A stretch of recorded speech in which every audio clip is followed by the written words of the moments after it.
நடுக்கடலில் மாயமான ராமேஸ்வரம் மீனவர்கள் 2 பேர் சடலமாக மீட்கப்பட்டுள்ளனர்.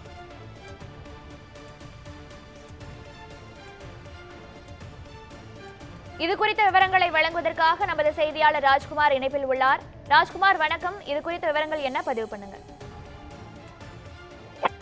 வணக்கம் பிரியா. அதாவது மண்டலம் கடல் பகுதியில் இன்று காலை மீன்பிடிக்க சென்ற மீனவர்கள் 5 பேர்ல 20 மீட்க நிலையில் 20 தற்போது சபலமாக மீட்கப்பட்டிருக்காங்க. அதே போல ஒருவரை தேடும் பணி தீவிரமாக, அதாவது மீனவர்கள் தீவிர பணியில் ஈடுபட்டு வராங்க. அதாவது மீன்பிடி தடைக்காலம் 60 நாள் மீன்பிடி தடைக்காலம் முடித்துக் கொண்டு இன்று காலை ராமேஸ்வரம் உள்ளிட்ட தமிழக கடலோர பகுதியிலிருந்து ஏராளம் மீனவர்கள் இன்று காலை மீன்பிடிக்க சென்றாங்க.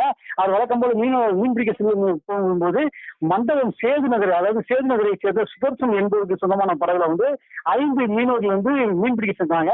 அதாவது மண்டபம் கடற்கரை பகுதியில் 6 நாட்டிக்கல் கிலோமீட்டர்ல தொலைவில் மீன்பிடித்துக் கொண்டிருக்கும் போது கவிழ்ந்தது. இந்த கவிழ்ந்ததை ஒட்டி, அதாவது அந்த கவிழ்ந்ததுல 5 மீனவர்கள் மூழ்கினாங்க.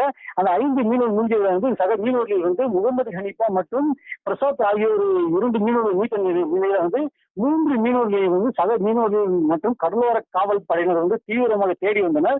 அதை தீவிரமாக தேடுதல் தொடர்ந்து பரக்கத்துல்லா, அதாவது மண்டபத்தை சேர்ந்த பரக்கத்துல்லா மற்றும் ஆரோக்கியம் ஆகிய 2 மீனவர்கள் தற்போது சடலமாக மீனவர்கள் மீட்டிருக்காங்க. அதே போல கலீல் ரஹ்மான், மற்றொரு மீனவரான கலீல் ரஹ்மானை தேடும் பணி தற்போது தீவிரமாக நடைபெற்று வருகிறது. இந்த மீனவர்கள் அதாவது 60 நாள் மீன்பிடி தடைக்காலத்துக்கு பிறகு முழு நாள் மீன்பிடிக்க சென்ற நிலையில தற்போது 2 மீனவர்கள் கடலில் மூழ்கி இருந்திருப்பது மீனவர்கள் மத்தியில சோகத்தை ஏற்படுத்தியிருக்கு. அதாவது இப்போ மீனவர்கள் என்ன கோரிக்கை இருக்குன்னா, சக மீனவர்கள், அதாவது மீதமுள்ள அந்த மீதமுள்ள அந்த கலீல் ரஹ்மான் என்ற மீனவர்களாக தற்போது தமிழ் கடலோர காவல் படையினர் அதாவது தேர்தலை துரிதப்படுத்தி அவரை மீட்டு கொண்டு வர வேண்டும் என மீனவர்கள் உறவினர்கள் மற்றும் மீனவர்கள் தெரிவிச்சிருக்காங்க. இந்த 2 மீனவர்கள் இறப்பு சம்பவம் தற்போது ராமேஸ்வரம் மற்றும் மண்டபம் கடலோர பகுதியில் சோகத்தை ஏற்படுத்தியிருக்கு. பிரியா,